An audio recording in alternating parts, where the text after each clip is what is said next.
Hello, everybody. Welcome along to the Event Industry News podcast. My name is James Dickson, wishing you all a very good morning, afternoon, or evening, whenever or wherever you join today's podcast from. And joining the podcast today is Jelmer van Ast. Jelmer is the CEO and founder of Conference Compass and is joining us from Houston, Texas. So we're again transatlantic today, which we always love to be on the podcast. Jelmer, welcome along. Thanks for joining us. Thank you so much for having me. And to put it into context, I always like to thank our guests when they've got up early in the morning to do the podcast. I'm recording this at lunchtime, just after 1 p.m. in the UK. So Jelmer's up and at them, and I think 8 a.m. Houston time. Is that right? That is true, but 8 a.m. really is my usual time of being at work, having dropped off the kids at daycare, 8 o'clock sharp. So this is nothing unusual. Nothing unusual, James. Fantastic. And so before we get into today's podcast, in detail, tell us why you're out in Houston at the moment. Yeah, we're here at the ICCA World Congress. So ICCA is the International Congress and Convention Association. So it draws association conferences, organizers, and the venues, destination management companies, all to Houston for a 4-day show. It's really good to be here. They call it the ICCA family. So I'm officially part of the ICCA family now. And it truly feels like a bunch of friends, new friends and people I've met before. Really nice to be here. And that's great. And I hope things are going well for you out there. And as I said at the start of the episode, when I introduced Jelmer as our guest, Jelmer is the CEO and founder of Conference Compass. And for those of you who were at Event Tech Live recently, you probably would have seen some branding, and maybe some of our podcast guests will already be familiar with them. But Jelmer, tell us a little bit about Conference Compass and what it is that you guys do there. Yeah, sure. So we've started Conference Compass in 2010. So quite some time ago, really focused on making conference apps. And at the time, I think we're one of the 3 companies that started pioneering this. A couple of years later, it was the industry, the event app industry was like a booming industry. And we've been in for the ride ever since, and remained focused on making conference apps. So I think that's a good distinction. So we are an event app company, but really focused on the association conferences where abstracts are an important thing. The program is very complicated. It's all about tracks, topics, chairs, co-chairs, and the whole structure of that program. And that's what we are specialized in, to make this accessible to the attendee. Now, that's it. That's interesting. You've raised a couple of interesting points already there, which is that obviously the company is called Conference Compass, and you said that specifically you focused on providing apps and a platform for conference organisers to help convey their content by the sounds of things. And the other thing that you mentioned is that there was a huge boom in app companies, and lots of those app companies for event apps tried to create something that was that they wanted it to have the ability to service any type of event. But as we know in the events industry, events are such a broad spectrum. A concert with a band is a live event, but a business conference with a load of guys from a pharmaceutical company is also an event. And you guys have therefore made a very conscious decision to focus on the conference side of things. That's very true. And it wasn't perhaps like a clear decision, and we've stuck with that decision. Now, it was a ride. It's still a ride, and it's always been there are forces that pull you to say, well, let's widen up. Let's make the apps not just for conferences, but for trade shows and corporate events. And time again, we've realized, we've experienced that we can win proper clients if we focus on doing one thing really well. And that's what we're trying to do. So that is really conferences and the associations that run those conferences. And that's a really interesting and to me a train of thought that I would advocate.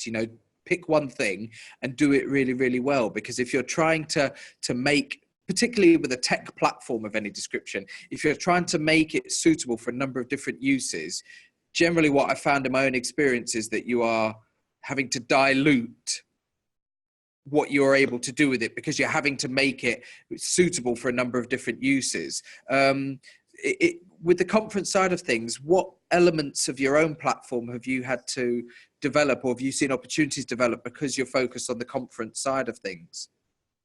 Yes, sure. So perhaps it's helpful to give a little timeline. Actually, here at the ICCA Congress yesterday, I've presented this timeline as well. So it's very very in the front of my Yeah, brain. topical. Topical, yes. So when we started in 2010, really we set out to replace the printed program. It was the heavy book of abstracts, and literally those things were very heavy. I personally went to conferences when I was doing my PhD research, speaking at conferences, and then many of my colleagues were throwing away these books at the end of the show because you don't want to carry that back home. So we set out to replace the printed book, and that's really in the, I would say, early days, the first couple of years, maybe until 2012 or 13. That's I think that you could say the key selling point. Replace the printed program and make it interactive. But then came the in-session interaction. So going beyond just replacing the printed program, make sessions more interactive, allow people to vote on topics the speakers raise, to ask questions through the app, instead of raising their hand and having to speak in public. It's a very fearful exercise for many people to stand up in a big room and ask a question. So to lower that threshold. So the all in-session interaction was something, I think in 2014, 15 was like the big thing. And then came networking, the more participant engagement part of it, the chat functionalities, matchmaking, gamification for in certain apps. I think that was more like the third wave of features. And all three waves are relevant to conferences. And I would say the first two waves are perhaps the most important one still, because in my experience, conferences, they are, well, with all respect, a little slow in changing their habits, in adapting new technologies. We have still many customers who don't have the chat functionality activated, simply because they're not ready for that kind of engagement between participants. They're hesitant. Absolutely. And I'm curious to ask, when you talk about the replacement of the old-fashioned printed material, so somebody would be given a 16 or a 20, 32 page document, with all the information in there about the conference. It's much larger, James. Let me show you the printed program for the cardiology conference was this thick. It's like a 4 centimeters thick book. It's thousands of pages.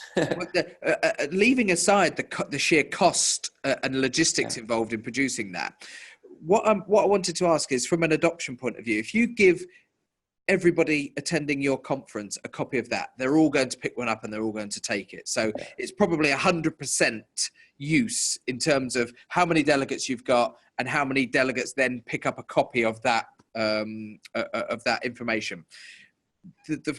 The use of apps, it's not going to always be that level, is there? Are there still projects that you're working on where clients are actually still having to encourage their delegates to actually utilize an app as opposed to a printed brochure, printed information?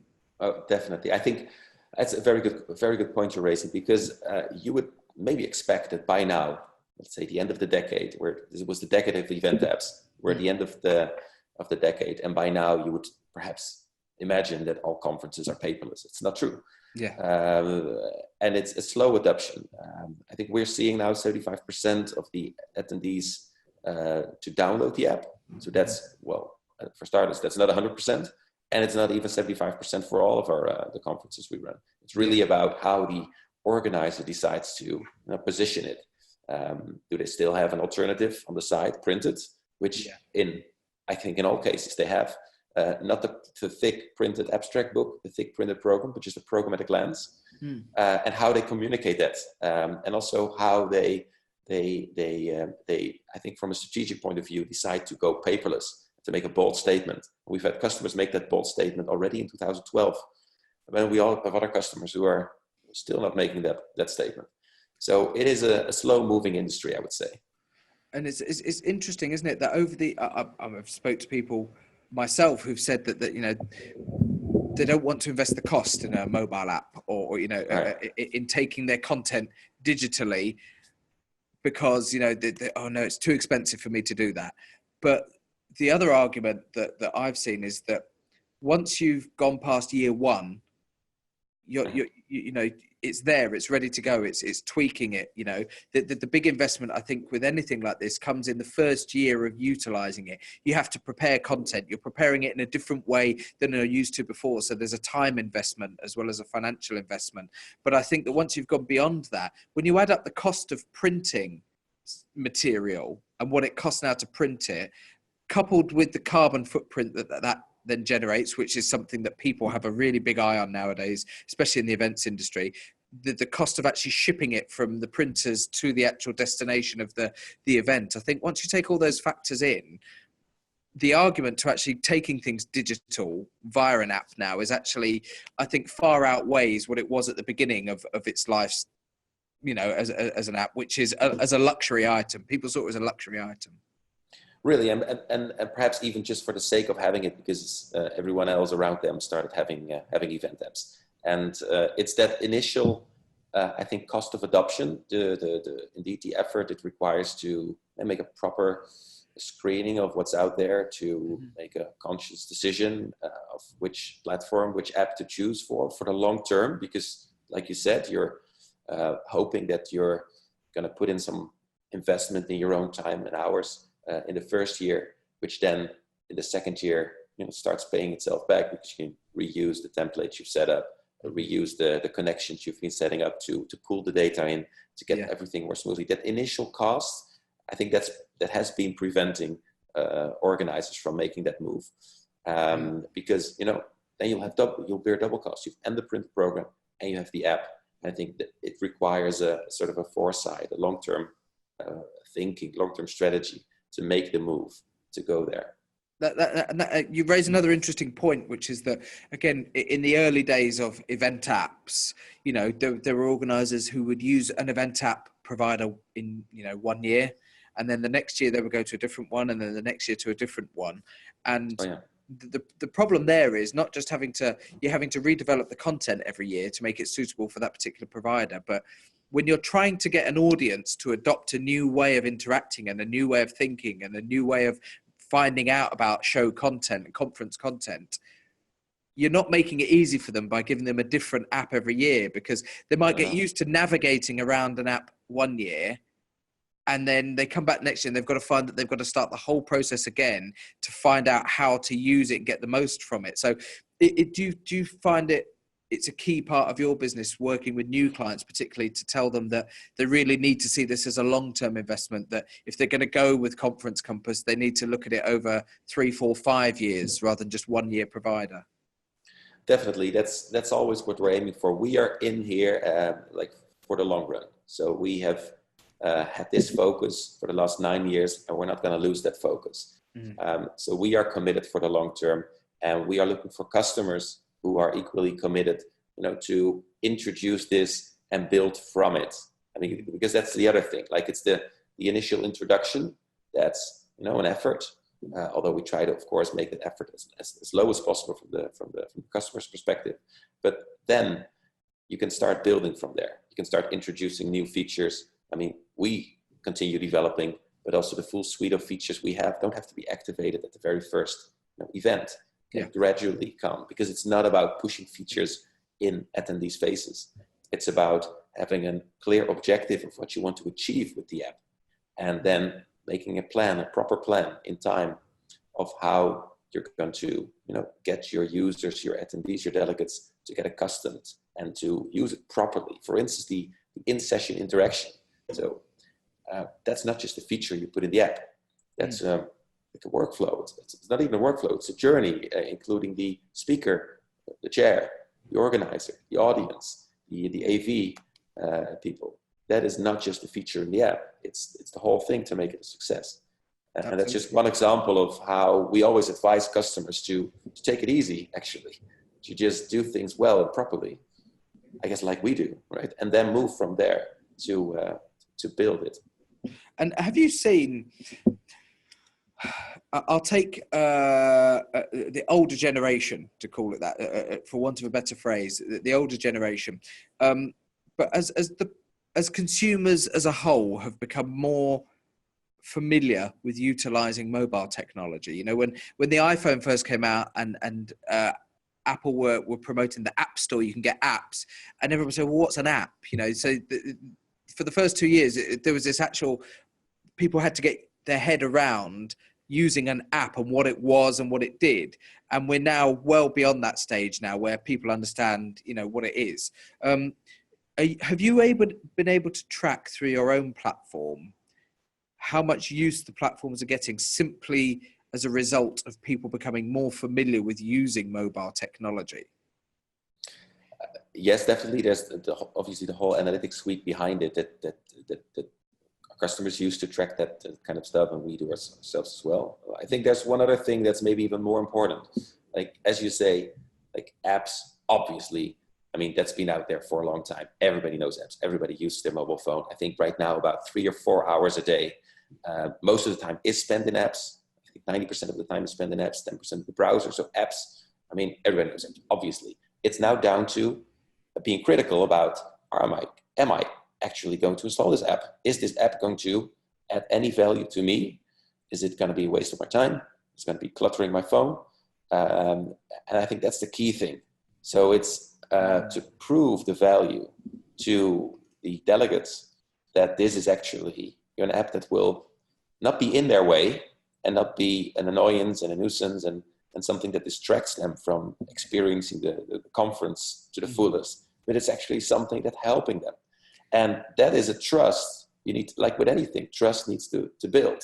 And you can easily lose trust, if you do it wrong. So again, it's a long-term thing. It's about showing bit by bit the added value. And it's interesting how protective people are when it comes to the real estate of their screen space on their mobile phone.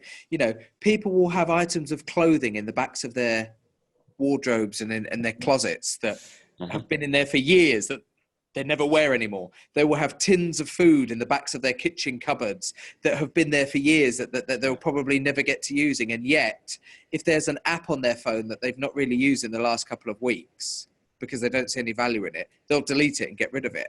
Because that's as far as they're concerned, that's taking up space on their device. It could be replaced with something that's going to add better value. So it's an interesting way that we've adopted this technology and how sort of protective we are and how personal we make that space on these devices.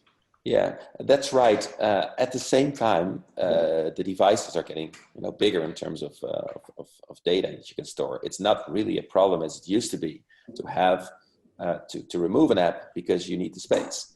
I have plenty of apps on my phones that I never use, but I think it's making me actually more critical, knowing that there are so many apps on my phone that I'm not using. Like, shall I download this app or not? It's an interesting thing. I think the statistics say that people on average use 5 to 6 apps regularly. Only 5 to 6 apps, and I think I use my LinkedIn, my email app, my calendar, my WhatsApp. And that's probably it. Yeah. And then, so you could perhaps even say that people are now being used to phones and to iPads very well. It's more about how you use it than just for the thrill of it, explore everything there is to. Yeah, absolutely. And when it comes to, I suppose, to developing then your content and how you develop things. Is there a period of time as running a business like yours where things slow down? So you have that initial sort of explosion of a new product and feedback from clients, development. Is there a period where it grows very, very quickly or things develop really, really quickly with the platform and then they slow down a little bit and it becomes a little bit more of a longer analytical process to decide what is a good change and what is a good update to make? Mm-hmm. I don't think so. I mean, there's this clear cycle of conferences, of our customers' conferences, but that's a cycle that goes, let's say, asynchronous from the cycle of development and innovation. Right. I mean, we have a roadmap that can stretch until maybe 2025. Right. I mean, no roadmap will extend that far because the world will change before. But we have no lack of ideas and things. It's about prioritizing them, listening to customers, adapting the roadmap as you go.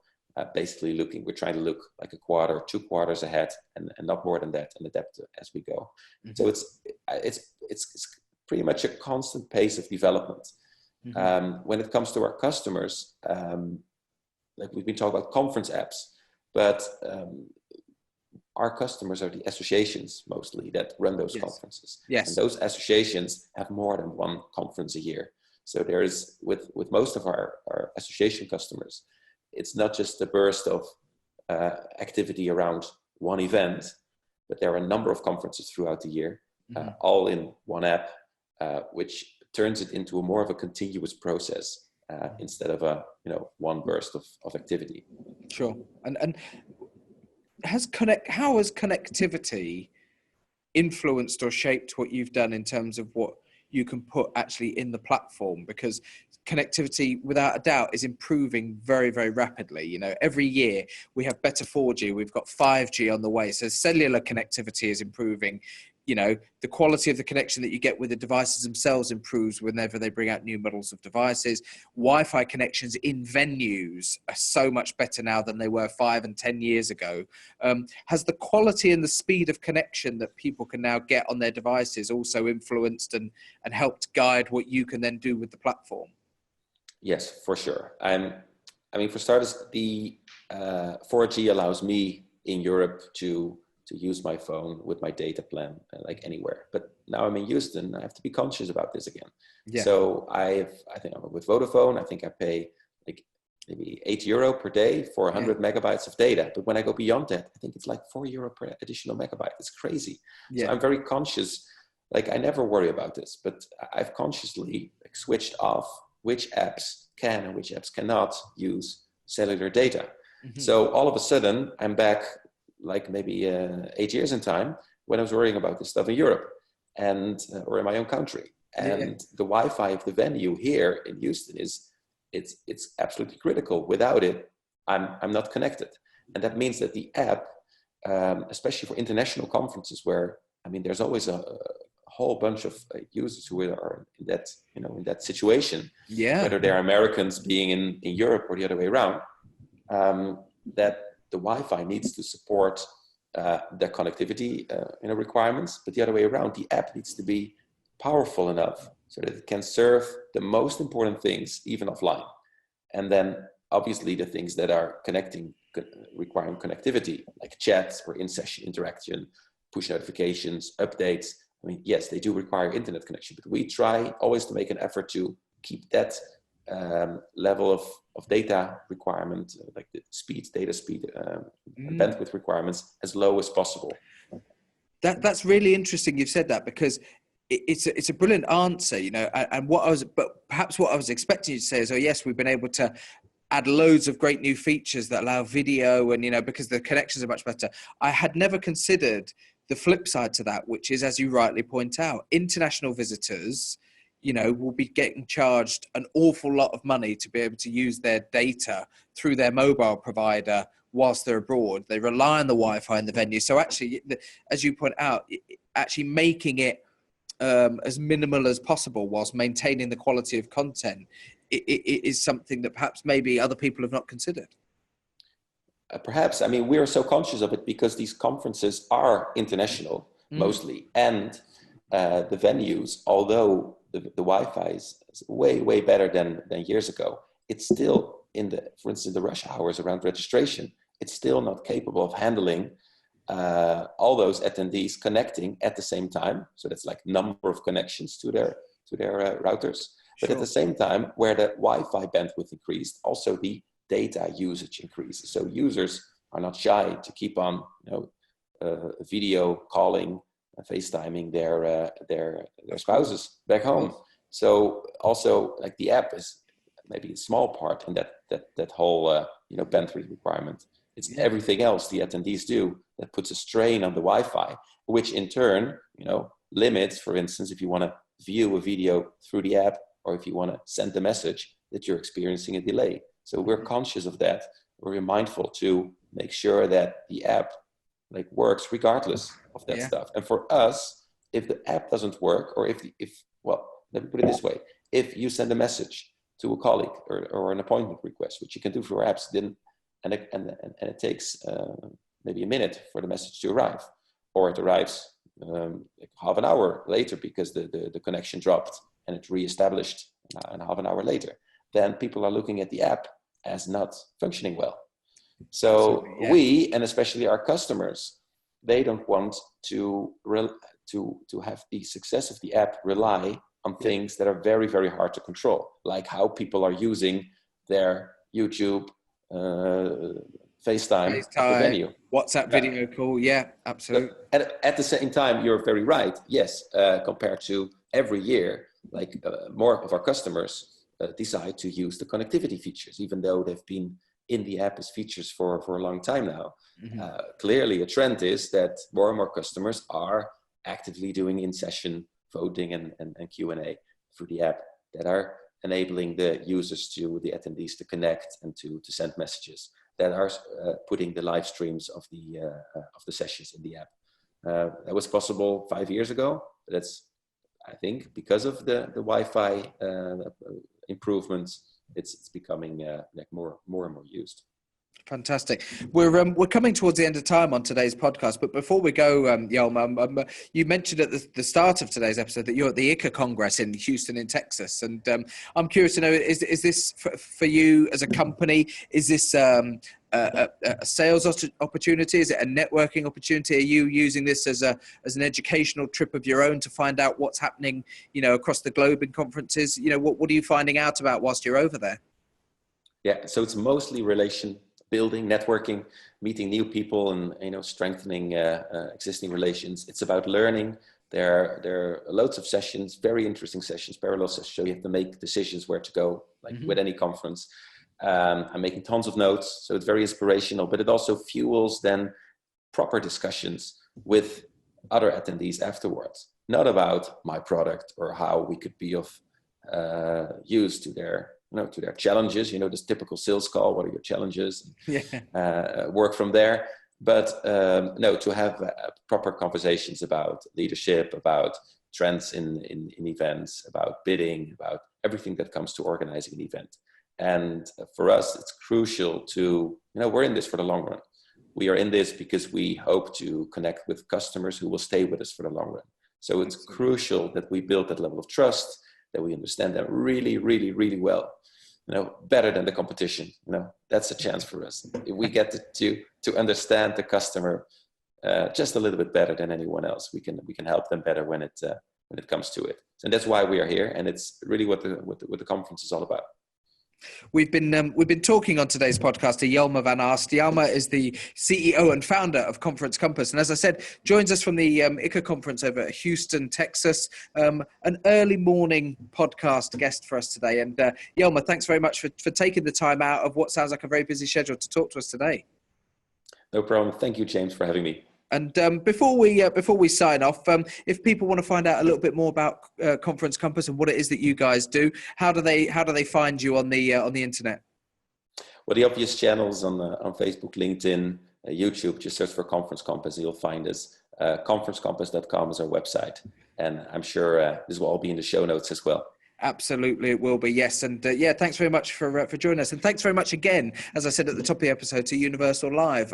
I'm set up with the podcast studio at the headquarters of Universal Live up in Bradford in the UK. And we're going to be recording all of today's episodes from there that will go out in the next few weeks, including an episode with the guys from Universal Live about some of the stuff that they're up to at the moment, and talking a little bit about content creation and development. So thanks to them. If you're watching today's episode of the podcast on eventindustrynews.com, don't forget that you can go over to your chosen podcast platform and listen to audio versions of all of the previous podcasts. If you are listening to today's podcast, don't forget that you can go in the opposite direction. Head over to eventindustrynews.com, check out video versions of all the podcasts, as well as the latest features, special news, and breaking news within the events industry via eventindustrynews.com. It brings us to the end of today's episode. I will thank once again today's guest, Jelmer van Ast from Conference Compass. My name's James Dickson, and we'll see you on the next edition of the Event Industry News podcast. Goodbye.